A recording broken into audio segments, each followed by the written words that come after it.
여러분 저는 이제 이 대장동 얘기가 나오면서 안타까운 게 하나 있는데 두 사람들이 잊히고 있어요. 지금 부산저축은행 얘기도 나오고 뭐 별의별 얘기 다 나오는데 부산저축은행에 이자 좀 비싼 이자 받겠다고 예금 맡겼던 분들은 무슨 죄? 무슨 죄? 그리고 거기에 원래 있었던 원주민들 조상 대대로 내려오는 땅을 물려받았던 분들 그분들은 왜 헐값의 땅을 국가에서 수용당했어야만 했을까? 여러분 지금 이 대장동 문제는 여러분 잘 생각해 보셔야 될 게 뭐냐면 공공 개발을 하겠다고 하면서 공공의 이익을 관철시킨다 이런 논리로 땅을 뺏은 다음에 민영 개발을 해서 마진을 크게 쳐먹었죠.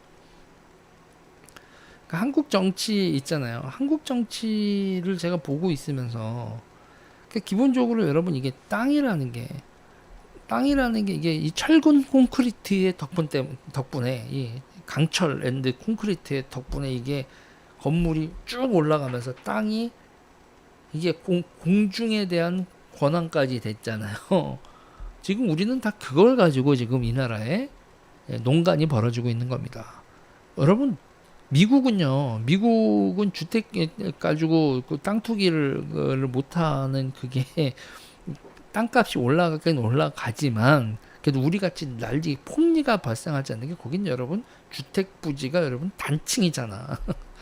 거기 2층짜리도 뭐 이렇게 똑같은 집들 다다다다닥 있잖아요. 그 주택 부지에 그게 그래서 이제 자동차가 엄청 대중교통 발달하지 않고 자동차로 갈 수밖에 없는 미국의 그 도시 구조가 1층짜리로 쭉 이렇게 돼 있는 그거거든요.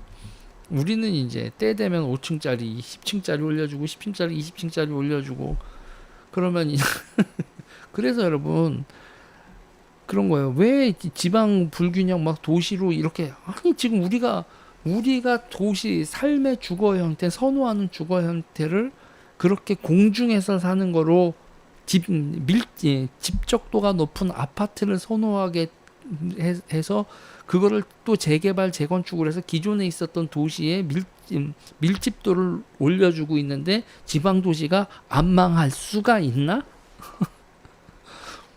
아니 그러니까 대정동에서 지금 얘기가 나서 대한민국 부동산의 여러분 본질적인 문제를 생각을 해보자고요. 그러면 도시라는 데 자체가 엄청나게 경쟁적인 곳이에요.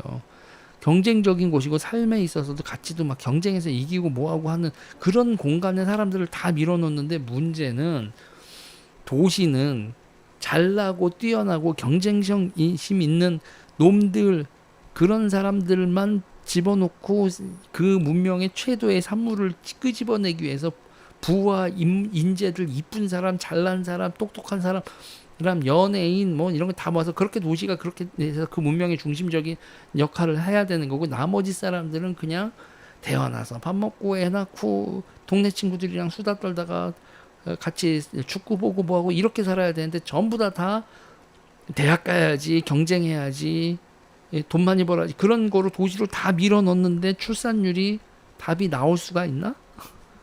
이거 여러분 우리 잘 생각을 해봐야 돼요. 우리가 민주화라고 얘기를 하는데 저는 그래요. 대한민국은 민주화인지 아파트화인지. 그러니까 1987년 이후에 민주화라고 한 다음에 노태우 대통령 시절에 일산하고 분당부터 시작해서 그 다음에 모기지론을 그 전에는 은행이 소비자 금융이 없었단 말이에요. 소비자 금융이 없었기 때문에 우리가 뭐를 했어요? 개를 했죠. 개를 했잖아요, 여러분. 은행에서 무슨 소비자 대출을 해줘? 신용대출이 어딨어? 그러니까 다 어르신들 다 개를 했죠. 아파트 모기지론이 어딨어요? 그런데 이제 모기지론이 생기고 그러면서 어떻게 돼요? 노태우 대통령 때부터 중산층이라는 게 생기잖아요. 중산층이라는 게 생긴다고요. 그러고 난 다음에 바로 또 정권에서 뭐가 돼요? 모기지 이런 게 생기고 그리고 여러분 생각해 보세요. 대한민국 민주화 이후에 첫 번째 대형 게이트가 뭐였습니까, 여러분? 수서개발 게이트였어요. 지금 SRT 있는 수서지구 수서지구 택지 특혜 분양 사건이요. 여러분 이때부터 이번 대장동까지 똑같은 패턴이 반복되고 있습니다. 박정희 대통령이 모든 민주화 인사들한테 유산을 하나 남겨줘요. 박정희의 유산이에요. 뭘 남겨주죠? 그린벨트. 행정권이 재산권을 완전히 제약하는 그린벨트라는 엄청난 행정권의 남용이라고도 볼 수 있는 거예요, 여러분. 내 재산인데 건물도 못 짓게 해. 그린벨트라는 걸 만들었단 말이에요. 그런데 민주화라는 걸 한 다음에 민주화 이후에 신규로 그린벨트 지정한 데가 한 군데라도 있으면 좀 알려주세요. 민주화 이후에는요, 여러분, 그린벨트 해제만 있어. 그린벨트 해제하고 거기다 뭐래요? 택지 개발을 하잖아요. 그리고 그 택지 개발을 하면서 그 택지의 분양권을 누구한테 주느냐? 그리고 그 분양권을 가져가는 그 비자금을 만들어서 정치인한테 얼마를 찔러 주느냐? 이게 여러분 보세요.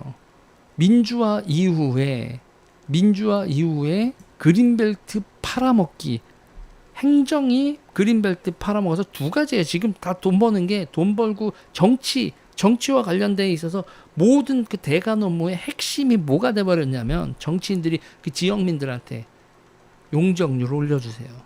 한마디로 행정으로 공중에 대한 권한을 주세요. 우리가 땅이라고 얘기하지만 지금 여러분 결국은 땅 위에 있는 공중에 대한 권한을 행정이 정한단 말입니다. 너는 높이 20m짜리 20m만 장악해. 땅이라고 얘기하지만 여러분 결국 행정이 20m인지 50m인지 100m인지 200m인지는 행정이 용적률이라는 이름으로 결정을 하는 것란 말이에요. 뭐 건폐율 용적률 있지만 그냥 용적률이라고 일단 얘기할게요.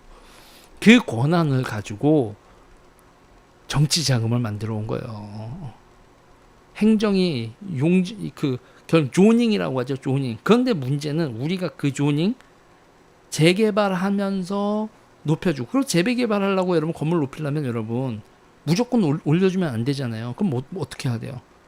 건물 높이려면 뭘 해야 되겠어요, 여러분? 물어볼게요, 여러분. 건물 높이려면 강남에 10층짜리 아파트가 있었는데 30층짜리 아파트를 지면 사람들이 엄청 많아지잖아요. 그래서 지금 강남 가면은 길 무지막지하게 밀리잖아요. 그런데도 10층짜리에서 30층짜리를 올려도 기능을 할 수 있게 된 결정적인 원동력이 뭡니까, 여러분? 지하철이죠.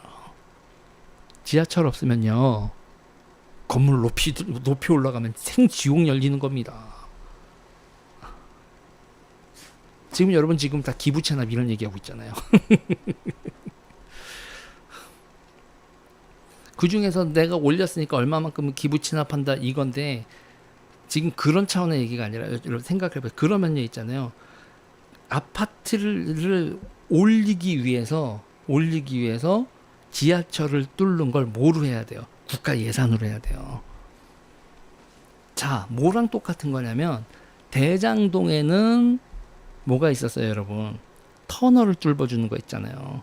터널을 뚫어줘야 이게 판교 생활권이 된다 해서 그 1,000억짜리 터널을 뚫느냐 마냐가 붙어 있었죠. 지금 문제는 대한민국의 모든 욕망과 기타 등등이 땅을 빌딩으로 올리고 거기에 그거를 부의 상징으로 삼고 뭐 이런 식인데, 문제는 모두가 도시 스타일로 살게 되면, 모두가 이 도시의 경쟁적 도시에서 사는 삶의 패턴으로 되게 되고, 그리고 이거에 있어서 빈부의 격차가 엄청나게 발생할 수밖에 없는 식의 도시 개발을 하게 되면, 그러면 대부분 그거에 성공하는 사람들이 아니라 그게 인생의 디폴트 값이 돼버리잖아요. 그러면 지금 대한민국 같이 된다라는 게, 우리가 이제 근본적인 원인을, 우리가 라이프 스타일을 민주화 이후에 라이프 스타일을 어떻게 구축을 했냐라는 걸 도시 계획에서부터 좀 생각을 해봐야 돼요. 그리고 정치 시스템도 기본적으로 이 아파트와 부동산을 중심으로 정치 시스템도 자리를 잡았다는 거예요. 지역에서 지방자치단체로 권한이 이양되고 지방 정치 세력의 중심에 뭐가 있다 여러분? 결국은 건설업자가 뭐를 장악해요? 지방 건설업자들은요 당연히 지방 뭐를 사야 돼요 여러분? 지방 언론을 사죠. 지방 언론은 건설사의 지배를 받고 건설사는 정치인과의 쇼부로 먹고 살고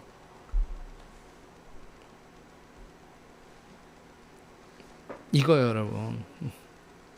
이거 우리가 근본적으로 지금 대한민국이 만들어 놓은 이 아파트 중심 문명은 유지될 수 없다라는 결론을 우리가 지금 뒤로 미룬 거예요. 괜찮아. 뒤로 미루면 재개발. 그러면 여러분 물어보자고요. 이 상태에서 지금 봐요. 지금 30층 정도 올린 지방 아파트들이요. 재개발 돼요? 강남 아파트야 지금 50층에서 100층을 진다고 해도 사람들이 사겠지만 지방에 20층짜리 아파트 나중에 용적률을 올려서 재개발돼요? 안 되는 거예요. 안 되는 거예요 여러분 기본적으로. 그러면 지금 있잖아요. 우리가 유지될 수 없는 게 주거 형태도 유지될 수 없는 거고 그 다음에 생각을 해보세요 여러분. 지금 인구 구조도 유지될 수 없죠. 지금 저출산으로 봐도 그렇고 여러모로 그리고 국민연금도 여러분 국민연금 우리의 주거 형태 우리의 노후 대책 그리고 우리의 출산율 이런 게 우리는 지금 민주화 이후에 대한민국이 구축해놓은 이 문명은 대한민국 문명이라고 보면 K 문명이라고 볼게요. 이 K 문명은 지속성이 없는 문명이에요. 이 이해관계 지금 선생님 의료계도 무너지고 있죠. 의료계도 지금 필수 의료 무너지고 있고 교육도 무너지고 있는 거 우리가 보고 있어요. 정치는 이미 마탱이 간지 오래됐고 국민연금도 감당할 수 없다는 걸 우리가 알고 있어요. 의료 시스템, 연금 시스템, 국가 재정, 출산, 산업, 기타 등등 이게 다 유지될 수 없다는 걸 우리가 지금 결론이 났는데 근데 정치가 지금 이걸 화두로 삼고 있지 않아요. 그리고 제 입장에서는 이 대장동 관련돼서나 뭐 이런 거 수서택지 특혜 분양 사건 화천대유 같은 역할을 한 게 누구였어요 이때는? 화천대유 역할을 한 게 한보죠. 한보 정태수 회장. 수서지구 택지 분양 사건 같은 경우 화천대유가 그거였고 그거 아닙니까? 노태우 정부 때. 근데 이게 요걸 원형으로 해서 똑같아요. 어떻게 대장동이나 수서지구나 택지 분양, 특혜 분양 사건에서 정부랑 연결돼 있고 이거를 헐값으로 그린벨트 땅을 이걸 수용을 해서 그거를 거기다가 택지 개발을 해서 가격이 팍 오르고 그거를 비싼 값에 팔아먹고 그렇게 관련해서 리베이트를 정치인들한테 똥꼬막에다 쳐박아주고 이 패턴에서 한치도 벗어나지 않은 몇 번의 패턴이 반복되고 있단 말이죠. 자, 근본적인 생각을 하고 해결의 실마리들을 풀어나가야 되는데 대한민국 정치인들은 지금 요번 총선을 제가 이제 총선하고 이런 걸 벌써 두 번, 세 번째 뭐 이렇게 보고 대선도 두 번 치르고 나름 가까이서 좀 본 결과 대한민국 정치는 프로블럼 솔빙에 관심도 없고 밸류 오리엔테이션도 없고 그러니까 문제 해결도 관심이 없어요. 이런 상태에서는 여러분 정치 개혁이라는 게 화두가를 결국은 이번 선거까지는 그냥 넘어갈 건데 다음 대통령 선거, 다음 국회의원 선거까지는 반드시 정치 개혁, 사회 개혁 그리고 우리가 만들어놓은 삶의 방식을 유지 가능하게 그리고 우리가 불행하지 않게 어떻게 우리가 제도를 만들고 시스템을 만들고 정비를 할지에 대해서 우리가 진짜 문명적인 고민을 해야 돼요. 왜 문명적인 고민을 해야 되냐면 우리나라 같은 나라는 지구상에 없어요. 우리나라 시스템은 우리나라만 아는 거예요.